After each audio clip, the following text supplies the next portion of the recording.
네. 여러분 한 주 동안도 잘 보내셨죠? 네.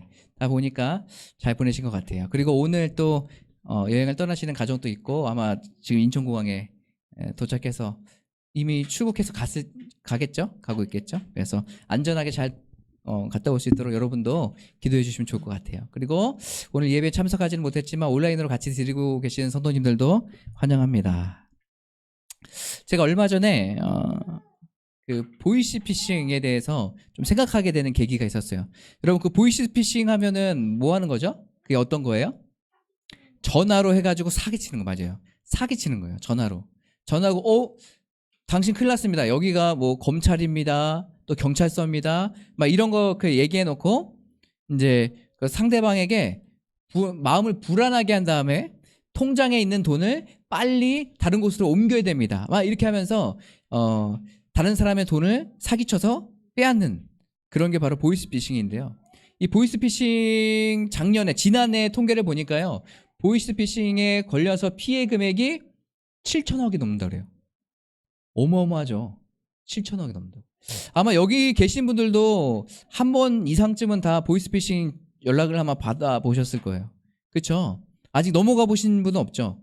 제가 가까운 그 전도사님이 있는데 그 전도사님은 진짜로 그 누나가 어디 있었냐면 호주에 있었거든요. 호주? 괜찮아요. 누나가 호주에 있었는데 그 호주에 있는 누나한테 카톡이 온 거예요. 그래서 카톡이 와서 동생아 내가 조금 돈이 필요한데 돈 좀 보내주라 이렇게 한 거죠. 그래서 나 호주인데 지금 돈이 필요하다 이렇게 얘기한 거예요. 그러니까 이 전도사님이 그래 누나랑 계속 이렇게 몇 번 대답하다가 그럼 바로 보내줄게 하고서 몇백만 원 보낸 거예요. 근데 나중에 만나고 누나 잘 받았어 했더니 아니 나 그런 적이 없는데 이렇게 된 거죠. 알고 봤더니 보이스피싱. 여러분 누구나 방심하고 있으면 당하는 것이 아마 보이스피싱인 것 같아요. 그러니까 지난해 7천억이란 이상 되는 그런 돈이 피해금으로 있지 않습니까? 그래서 이런 것도 우리가 좀 깨어 있어서 정신 바짝 차려야겠다는 생각이 들었어요. 얼마 전에 저희 어머니한테 이틀 전에 전화가 이틀 전에 전화가 왔는데 제가 첫 번째는 못 받고 두 번째는 전화를 받았거든요. 전화를 받았는데 어머니 딱 전화를 받자마자 어머니 목소리가 굉장히 이제 다급한 목소리 그리고 굉장히 뭔가 걱정하는 그래가지고 저한테 제가 전화를 딱 받자마자 너 괜찮냐고 어디 있냐고 막 계속 물어보시는 거예요. 나 그래서 당연히 서울에 있어요. 뭐 괜찮아요. 뭐 별일 없어요. 이렇게 얘기했는데 알고 보니까 저희 어머니 전화기로 전화가 왔는데 거기에 국호형이라고 떴다는 거예요. 그래서 당연히 전자 알고 전화를 딱 받았는데 전화를 받아보니까 거기서 갑자기 비명소리가 막 들리기 시작하고 그거 알죠? 보이스피싱도 되게 다양한데 거기에서 아들인 척 전화를 해서 엄마 내가 어디 잡혔는데 하고 옆에서 막 소리 지르고 막 계속 우는 목소리로 막 얘기하고 뭐 그거 혹시 들어보셨어요? 그렇게 해가지고 네 아들이 여기 잡혀있는데 뭐 빨리 돈 안 보내면 이 아들가 어떻게 된다 막 이런 식으로 이제 하는 그런 보이스피싱이에요. 그러니까 전화 끊지 못하고 바로 이렇게 돈 붙여가지고 돈을 빼앗는 그런 수법인데 저희 어머니한테 그게 전화가 온 거예요. 근데 다행히도 저희 어머니가 그 전화를 받고 되게 걱정도 되고 막 그랬는데 내 호영인 것 같기도 하고 저희 형인 것 같기도 하고 하면서 막 이렇게 그러니까 막 심장 막 뛰고 막 걱정되셔가지고 막 이렇게 어떻게 된 거냐고 무슨 일이냐고 막 이렇게 얘기하다가 전화가 끊겼대요. 다행히. 그리고 끊긴 전화기 보니까 국제전화로 왔던. 근데 국제전화로 했는데 제 이름이 떴다는 거예요. 좀 신기해요. 제가 아마 그 무슨 뭐가 털렸는지 모르겠지만 어쨌든 저희 어머니한테 그런 이제 연락이 오고 어머니가 이제 걱정이 돼서 전화하고 저도 그 얘기를 딱 듣는데 아유 큰일 날 뻔했다. 그래서 제가 어머니한테 얘기했어요. 검찰에서 오든 경찰에서 오든 누가 뭐 이렇게 해서 뭐 납치했다고 오든 절대로 아니니까 그건 절대로 그냥 끊어버리라고 받지도 말고 끊어버리라고 얘기했거든요. 예. 저희 가족 아내가 전화를 하든지 하겠지 딴 사람이 전화해서 그렇게 하지 않을 거니까 절대 그런 일 없으니까 그냥 그러면 끊어버리면 된다고 얘기했어요. 저도 예전에 그런 적이 있어요. 제 대학교 때 전화가 왔는데 국호영 씨 되시죠? 네. 어디 카드에서 현금 서비스를 많이 받으셨어요. 그래서 뭐 이게 아마 범죄에 연루된 것 같습니다. 막 얘기하는데 제가 그때 대학생인데 금융 이런 거 잘 몰랐어요. 몰라가지고 그냥 전화해서 그럴 리가 없는데요. 전 대학생이라 카드를 만들어 주지 않을 텐데요. 저는 모르거든요 그런 거. 없는데요? 그럴 리가 없어요. 계속 그렇게 얘기하니까 이 사람이 답답해갖고 끊어버렸어요. 아니, 이 사람하고 말이 안 통했구나. 답답하다라고 해가지고 그냥 끊어버리더라고요. 그래서 한참을 제가 계속 전화 걸었어요. 또 전화 걸어가지고 저 그럴 리가 없는데 했는데 결국은 그 사람 받지도 않고 이제 끊고 이렇게 넘어간 적이 있었어요. 우리 인생에도 마찬가지예요. 동일하게 우리가 방심하고 있으면 어느 순간인가 어느 틈에 사단이 우리를 공격해서 우리를 어떻게 해요? 흔들어 놓고 쓰러지게 하고 넘어지게 하는 그런 영역들이 있다는 거예요. 그래서 오늘 말씀에 예수님께서는 특별히 이 얘기는 예수님의 재림을 기다리면서 우리 그리스도인들, 예수님을 믿는 사람들이 어떻게 기다리고 있어야 되는지를 설명하고 있어요. 우리 한 35절 한번 같이 보실까요? 35절 한번 다 같이 읽어보도록 하겠습니다. 시작. 허리에 띠를 띠고 등불을 켜고 서 있으라 라고 이야기하고 있습니다. 이 허리에 띠를 띈다는 건요, 이때 당시에 유대인들은 어떤 옷을 입고 있었냐면 길이로는 굉장히 그냥 허리띠를 안 하면 그냥 쭉 길게 늘어져 있는 옷이었어요. 그러니까 허리에 띠를 하지 않으면 걸을 때마다 이 옷이 걸리겠죠. 그뿐만 아니라 옆에가 펑퍼짐해가지고 그것을 딱 옷을 잡아주기 위해서 허리띠를 딱 이렇게 매줘요. 그게 없으면 이 사람들이 행동하기에 굉장히 불편하죠. 일하기에도 불편하죠. 우리도 이 한복 같은 거 입잖아요. 가끔 이런 한복 가끔 입어보시면 그 한복에 위에 특별하게 없어요. 그냥 끈만 이렇게 쪼매는 거예요. 근데 끈을 쪼매지 않으면 그냥 바지가 쑥 내려가 버리죠. 그것처럼 이때도 띠를 띈다는 것은 유대인들이 옷을 입을 때 이 띠가 없으면 제대로 활동하지 못하는 거예요. 그러니까 오늘 예수님께서 말씀하시는 건 너희들이 먼저 띠를 띠고 있으라고 얘기하는 거예요. 우리가 언제든지 활동할 수 있도록, 언제든지 주님 앞에서 헌신할 수 있도록 너희들은 띠를 쪄서 옷매무새를 딱 가다놓고 있으라는 얘기예요. 그래서 오늘 예수님께서 내가 재림할 때에, 그래서 재림 때에 너희들은 띠를 띠고 있으라 라고 이야기했죠. 두 번째는 뭐라고 있으라고 얘기합니까? 등불. 그죠? 등불을 켜고 있으라고 얘기하고 있어요. 등불. 등불을 이 종이 켜고 있는 이유는 뭡니까? 주인이 돌아왔을 때 이 등불을 보고 같이 만나고 그 길을 안내하기 위해서 그런 거 아니겠어요? 집에 돌아왔을 때 불 다 끄고 있고 그냥 종인데도 그냥 쿡쿡 자고 있다면 주인이 돌아왔을 때 어떤 마음이겠어요? 이것도 내가 들어오지도 않았는데 이렇게 자고 있어? 이 등불은요 계속해서 너희들이 쉬지 않고 불을 밝히고 있어라 라는 뜻이에요.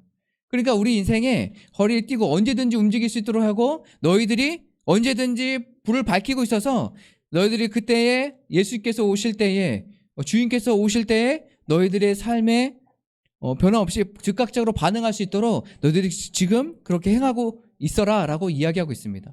그리고 뭘 하고 있으라고 얘기하고 있습니까? 서 있으라고 얘기하고 서 있어요. 이것은 어떻게 보면 일시적으로 가만히 있는 것 얘기를 하는 것이고 한 번으로 하고 끝나는 거 아니라 계속해서 너희가 앞으로 행해야 된다. 계속 연속성을 이야기하고 있는 거예요. 그러니까 이 한 절에 보면 예수님께서 너희들이 있어야 될 때 어떻게 있어야 되냐? 허리에 띠를 띠고 언제든지 움직일 수 있도록 그리고 언제든지 너희들이 활동할 수 있도록 어떻게 불을 밝혀놓고 예수 주인을 만날 수 있도록 또 서서 어떻게 해요? 일시적인 것이 아니라 내가 한 번 했으니까 그냥 끝나는 것이 아니라 계속해서 매일의 삶 가운데에 내가 정신 차려서 서서 기다리고 있는 거예요. 그것이 바로 이 주인을 모시는 이 하인들의 모습이겠죠. 너희들이 이렇게 기다려야 된다라고 얘기하면서 너희들이 만약에 이렇게 있을 때에 주인을 만나면 뭐라고 얘기하고 있습니까? 너에게 복이 있다라고 얘기하고 있어요. 우리 그리스도인들이 앞으로 어떻게 삶을 살아야 될지를 명확히 보여주고 있는 것 같아요. 하나님께서 우리에게 각자에게 사명을 주셨죠. 사명. 그렇죠? 여러분이 해야 될 각자의 사명들이 있어요. 그래서 그 사명을 각자 주셨는데 우리는 세상을 살아가면서 그 사명을 잊고 살아갈 때가 있어요. 이 사명을 우리가 붙잡고 살아간다는 의미는 바로 허리에 허리띠를 메고 등불을 켜고 서서 기다리고 있다는 의미예요. 이 사명은 우리 전체적으로 봤을 때 우리 내 삶 전체 인생의 사명도 있을 것이고 우리 가정 안에서 주신 하나님께서 주신 사명이 있을 거예요. 우리가 아빠지만 아빠 역할만 하는 것이 아니라 남편의 역할도 하고 또 남편으로서 또 아버지로서의 역할도 하고 그 안에서 아이들을 어떻게 양육하며 살아갈지 키울지 이런 것들을 보면서 사명을 허락해 주시는 그 각가지 여러분이 있는 곳에서 사명이 있을 거예요. 여러분 직장 안에서도 그래요. 그래서 우리가 사명감을 갖고 일해야 된다라고 얘기하잖아요. 하나님께서 주신 사명이 있는 것이요. 여러분, 그래서 우리가 너희들이 어떻게 기다려야 되냐? 하나님의 사명을 붙잡고 기다리는 것이요. 하나님께서 주신, 우리에게 말씀하신 그 말씀을 붙잡고 우리가 하나님께서 말씀하시는 대로 여기서 묵묵히 하루하루 살아가는 것이에요. 열심히 띠를 메고 옷 매무새를 가득 담고 내가 하나님께서 주신 말씀, 주님께서 행하셨던 일, 이것들을 바라보면서 내가 그 붙잡고 하루하루 살아가는 거예요. 포기하지 않고. 이러한 삶을 지금 이야기하고 계십니다. 그래서 몇 가지 예를 들어서 이야기하시는데요. 오늘 말씀해 보면 2경, 3경의 주인이 올지 모르겠다라고 얘기했어요. 그러면은 2경, 3경은 뭔 얘기냐면 시간을 얘기하는 거거든요. 유대인에서 2경이라고 하면 10시에서 2시? 그러니까 밤 10시에서 새벽 2시까지를 얘기해요. 그러니까 3경은 새벽 2시부터 그다음 새벽 6시까지를 얘기해요. 그러니까 밤새도록 깊은 밤, 그때까지 지금 주인이 언제 올지 모르겠다는 거예요. 그러니까 너희들이 그때에도 기다리고 있어야 된다는 거예요. 여러분, 그렇다면 그리스도인들을 이때 이 시간을 보면 굉장히 편한 시간입니까? 활동하기 좋은 시간이에요? 물론 밤에 일하거나 밤에 활동하시는 분이 있으면 그분들은 그럴지 모르겠어요. 하지만 대부분의 사람들은 밤에 뭘 하죠? 새벽에? 잠을 자죠. 쉼을 누리죠. 자고 싶고 피곤하잖아요. 그냥 누워서 자야 되는 거예요. 그런데 때로는 그리스도인들은 이런 불편한 상황 가운데 있을 수도 있다는 거예요. 어려운 상황 가운데 그리스도인들은 묵묵히 서서 그 자리를 지켜야 될 때가 있다라는 거예요. 여러분, 저는 그 리더자라고 하면 리더자로서는 다른 그 무엇보다 가장 먼저 선행돼야 되는 것 한 가지는 그 자리를 지키는 거라고 생각해요. 다른 사람 다 떠나도 그 자리를 묵묵히 지켜서 그 자리를 지키면서 그곳에서 예배하고 그 자리를 지켜서 그 예배를 계속해서 하나님께서 기뻐하시는 예배로 드릴 수 있도록 노력하는 사람들, 그런 사람들이 리더자라고 생각해요. 그래서 있는 자리에, 거기서 어렵고 힘들어도 그 자리에 있는 사람이 바로 그리스도인이라고 생각해요. 우리가 그리스도인으로 살면서 세상 가운데에 다른 사람들하고 교제하고 살아갈 때에 때로는 포기하고 그들을 더 섬겨야 할 때가 많이 있죠. 제가 예전에 그 직장 다닐 때도 있었거든요. 물론 교회 사역도 했지만 중간에 이제 직장도 많이 다녔어요. 직장 다닐 때 보면 회식이라는 걸 하죠. 회식이라는 게 뭐 일과 시간에, 그러니까 일하는 시간에 하는 게 아니라 일 다 끝나고 하는 거 아니겠습니까? 일 다 끝나고 다 피곤한데 우리 회식하러 가자라고 하는데 제가 있었던 데는 회식하자 그러면은 술 먹으러 가는 데였어요. 술 먹으러. 고기 구워 먹고 술 먹고 그게 이제 대부분 이제 회식 자리였는데, 저는 근데 그때 당시 전도사였거든요. 제가 거기 가면 고기는 많이 먹지만 술을 먹을까 안 먹을까요? 안 먹어요. 그리고 한 번 딱 가서 보면은 이제 늦게까지 드시니까 다른 분들이, 그러면 그분들이 술 취하시면 막 뭐 집도 제대로 못 들어가시고 막 이래요. 그럼 제가 그 자리에 있고 싶겠습니까? 아니요, 술도 저는 안 먹고 고기 그냥 빨리 먹고 그냥 집에 갔으면 좋겠죠. 그런데 그 자리에 그냥 묵묵히 지켜서 끝까지 있는 거예요. 제가 끝까지 있는 이유가 있어요. 끝까지 있는 이유는 다 챙겨서 보내야 되거든요. 그래서 회식할 때마다 저를 꼭 데려가셨어요. 그래서 너는 꼭 가야 된다. 왜요? 뒤치적거리를 다 해야 되거든요. 마지막 마무리를 네가 잘 해줘야 되는. 또 제가 차가 있으니까 차로 다 이제 몇 분은 이제 너무 취하신 분들은 태워가지고 다 각 집에다가 이제 데려다 주는 거예요. 그러니까 그분들은 저를 좋아하죠. 마음 먹고 술 마시고 마음 놓고 할 수 있으니까. 그런데 저는 끝까지 있는 거 불편하죠. 그런데 제가 어느 날 그 자리에 한번 딱 가서 더 있을 때 그런 마음이 들었어요. 내가 그리스도인으로서 내가 이웃 가운데 이 직장 생활하면서 내가 어떠한 모습으로 있는 게 정말 하나님께서 기뻐하시는 모습, 그리고 사람들에게 좋은 영향력을 줄 수 있는 모습일까? 라고 지금 생각했거든요. 근데 제 생각났던 것 한 가지가 이거였어요. 내가 이 자리에 끝까지 있는 거. 사람들이 네가 있으니까 좀 마음이 놓인다 하는 그런 평가가 있는 거. 너무 좋지 않으세요? 제가 어디 가서 있는데 국호형 왔는데 마음이 놓인다, 이런 데가 별로 없어요. 쟤 왔으니까 너 불안하다 이럴 줄 모르겠지만 저 국호형이 왔는데 너무 안정이 되고 너무 좋다라고 하는 데는 별로 없거든요. 그런데 그런 데가 있다라는 거예요. 그랬을 때 그 사람들은 저를 볼 때 뭘 보면서 나를 인정하고 좋다라고 여길까? 끝까지 성실하게 책임감 있게 마무리해 줄 것을 믿기 때문에, 그래서 저 사람 호영이가 꼭 와야 된다, 이거 아니겠습니까? 그렇다면 우리가 그리스도인으로서 세상 가운데 살아갈 때 우리는 어떻게 살아가야 될까? 우리는 내 것 챙기는 것도 중요하겠죠. 하지만 그것보다 더 중요한 건 예수님께서 이 땅 가운데 오셔서 이웃을 사랑하시고 섬기셨던 것처럼 우리도 이 세상을 살아가면서 이웃을 사랑하며 섬기는 거예요. 그것이 어떠한 것이든 내가 섬길 수 있는 영역이 있고 그런 부분들이 있다면 우리가 어떻게 기쁜 마음으로 그것을 할 수 있어야 된다는 거죠. 특별히 여러분 개개인뿐만 아니라 우리 따뜻한 교회도 그런 교회가 됐으면 좋겠어요. 이웃을 더 섬기고 사랑으로 섬기는 교회. 좀 그런 일들이 많아지면 좀 힘들 수도 있어요. 왜냐하면 제가 전에 있던 교회는 굉장히 그런 거 활발하게 하셨거든요. 노인 사역도 많이 하시고, 그러니까 병원 사역도 하시고, 계속 가서 시간이 날 때마다 쪼개져가지고 가가지고 거기 방문하고 또 방문하고 계속 해야 되는 거예요. 근데 그게 쉽지 않아요. 매주 정해진 시간에 정해진 인원들이 가서 그걸 한다는 건 쉽지 않거든요.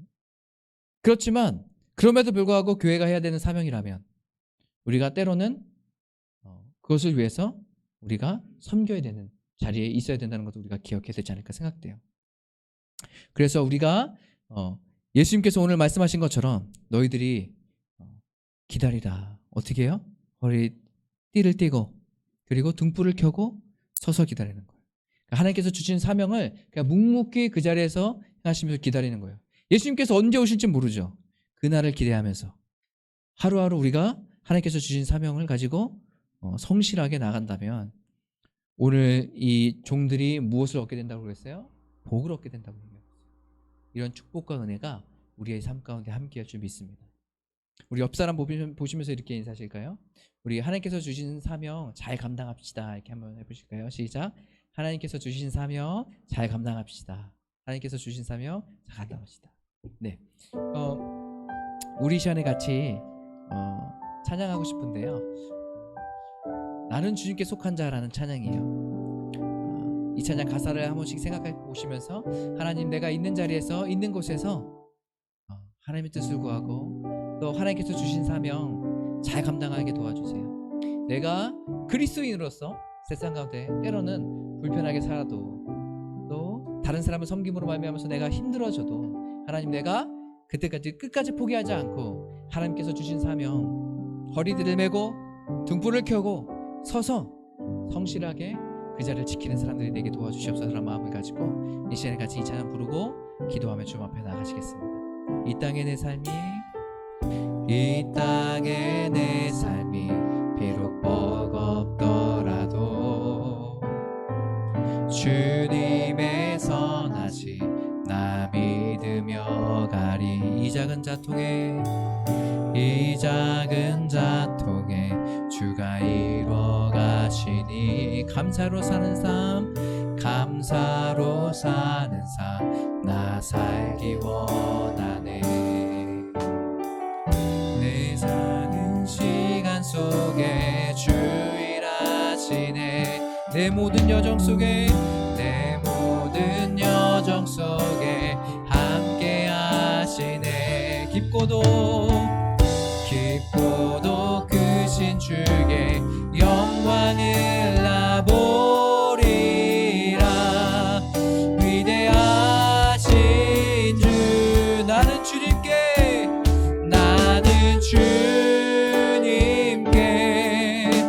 속한 자 되어 주의 나라 위에 전심으로 살리라. 주의 마음에 합한 자 되어 맡기신 소명 이루리. 다시 한번 고백하실까요? 이 땅의 내 삶이 비록 버겁더라도 주님의 선하심 나 믿으며 가리. 이 작은 자통에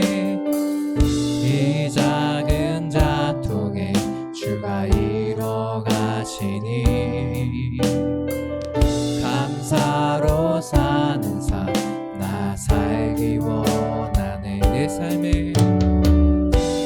삶의 시간 속에 주 일하시네. 내 모든 여정 속에 함께 하시네. 깊고도 크신 주께 영광을 나보리라. 위대하신 주 나는 주님께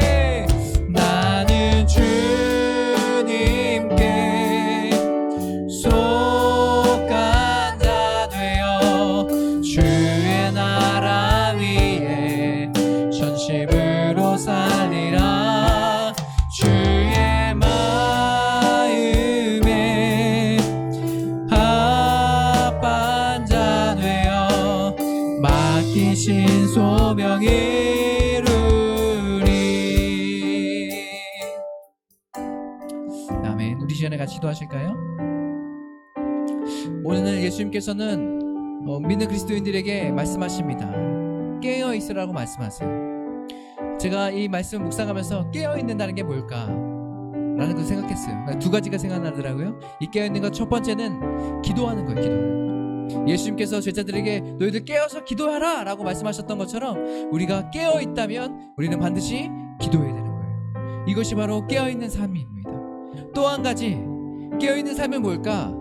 라는 것을 생각했을 때 오늘 말씀처럼 하나님께서 주신 사명을 묵묵히 해나가는 것이에요. 내가 있는 자리에서, 내가 있는 곳에서 묵묵하게 세상이 나를 알아주지 않아도 그래도 하나님께서 주신 사명을 가지고 내가 묵묵하게 그 자리에 서 있는 것이 바로 깨어있는 삶이에요. 오늘 예수님께서는 깨어있는 삶이라고 말씀하신 이것을 기억하면서 하나님, 우리가 깨어있는 삶을 살기 원합니다. 하나님, 기도하는 삶을 살기 원합니다. 하나님께서 주신 사명 감당하며 살아가는 우리의 삶이 되기를 원합니다 라는 마음을 가지고 이 시간에 같이 기도하며 주님 앞에 나갔으면 좋겠습니다. 같이 기도하실까요? 하나님, 우리가 깨어있기 원합니다. 하나님, 그래서 우리가 어디 있든지 쉬지 않고 기도하며 주님 앞에 나가는 삶을 살게 하여 주시옵소서. 하나님, 우리가 주님만을 의지하고 주님만을 신뢰하여서 주님께 구하는 삶을 살기 원합니다. 하나님, 우리가 어디 있든지 어떤 상황이든지 하나님, 기도의 씨앗을 참 심기며 나가는 우리의 삶이 되게 도와주시옵소서. 하나님, 기도함으로 나갈 수 있는 우리의 삶이 되게 원합니다. 기도의 자리에 서 있을 수 있는 우리들이 되게 하여 주시옵소서. 또 한 가지는 하나님, 우리가 하나님께서 주신 사명 묵묵히 잘 감당하며 살아갈 수 있도록 인도하여 주시옵소서. 하나님께서 주신 사명 그 누가 알아주지 않아도 하나님께서 말씀하셨잖아요. 그 종들이 허리띠를 메고 하나님 불을 켜고 서서 기다리고 있는 것처럼 하나님, 우리가 있는 자리에서 묵묵하게 하나님의 사랑을 전하며 하나님께서 주신 사명 잘 감당하며 살아갈 수 있도록 주님 인도하여 주시옵소서. 하나님, 우리의 힘으로 할 수 없음을 고백합니다. 성령님, 우리 가운데 충만하게 기름 부으시고 함께하여 주셔서 하나님께서 주신 사명 잘 감당할 수 있도록 인도해 주시고 또 어디 있든지 기도하는 삶을 살아갈 수 있는 우리의 삶이 되게 도와주시옵소서. 하나님, 모든 것 주님께 맡겨드립니다. 성령님, 우리 가운데 함께해 주시고 하나님 인도하여 주시옵소서. 주님,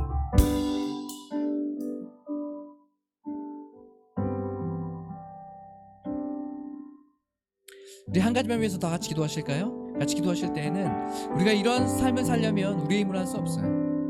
우리가 주님을 의지하고 하나님을 의지해야 됩니다. 그렇다면 예수님께서 말씀하신 그 성령이 우리 안에 충만하게 있어야 돼요. 성령의 기름 부으심이 있어야 돼요. 성령께서 우리의 삶을 이끄시고 인도하시도록 우리의 마음과 생각을 지켜주셔서 우리가 하나님의 뜻대로 행할 수 있도록 인도해달라고 우리 성령의 충만하심을 위해서 이 시간에 같이 기도하며 주님 앞에 나갔으면 좋겠습니다. 같이 기도하실까요? 성령님, 우리 가운데 충만하게 기름 부으시옵소서. 성령의 능력으로 함께하여 주시옵소서. 그래 우리의 생각과 우리의 판단으로 세상 살아가지 않게 도와주시고 성령께서 하나님의 뜻과 하나님의 계획하심을 우리에게 부어주셔서 우리가 그 뜻대로 순종하며 살아가는 우리의 삶이 되게 도와주시옵소서. 우리가 어디 있든지 하나님, 우리의 마음을 지켜주셔서 하나님 묵묵히 하나님의 뜻을 이루어가며 살아갈 수 있도록 인도하여 주시옵소서. 성령님, 없이는 할 수 없음을 고백합니다. 성령님, 우리 가운데 충만하게 기름 부으시고 인도하여 주시옵소서. 우리의 가정 안에, 우리의 직장 안에, 우리 따뜻한 교회 안에, 이 지역 안에 하나님 성령이 충만하게 임재하여 주셔서 그래서 성령의 능력으로 살아 살아갈 수 있는 우리가 되게 도와주시고, 하나님의 뜻을, 하나님의 영광을 누리며 살아갈 수 있는 우리의 모습이 되게 도와주시옵소서. 주님, 우리가 주면은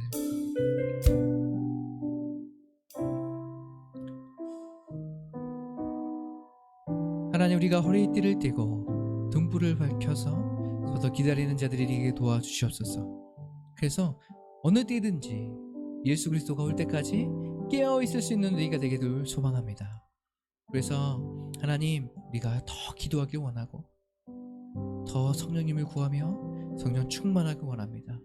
성령이 우리 가운데 함께 해주시고 인도해 주시옵소서. 또 하나는 기도하는 것은 하나님께서 우리에게 주신 사명, 또 교회에게 주신 사명, 하나님 이것을 묵묵히 지키며 살아갈 수 있도록 인도해 주시옵소서. 그래서 우리가 예수 그리스도를 만나고 또 경험할 때 하나님께서 주시는 놀라운 축복과 은혜를 우리가 누리며 살아갈 수 있도록 인도해 주시옵소서. 모든 것 주님께 맡겨드립니다. 예수님의 이름으로 기도합니다. 아멘.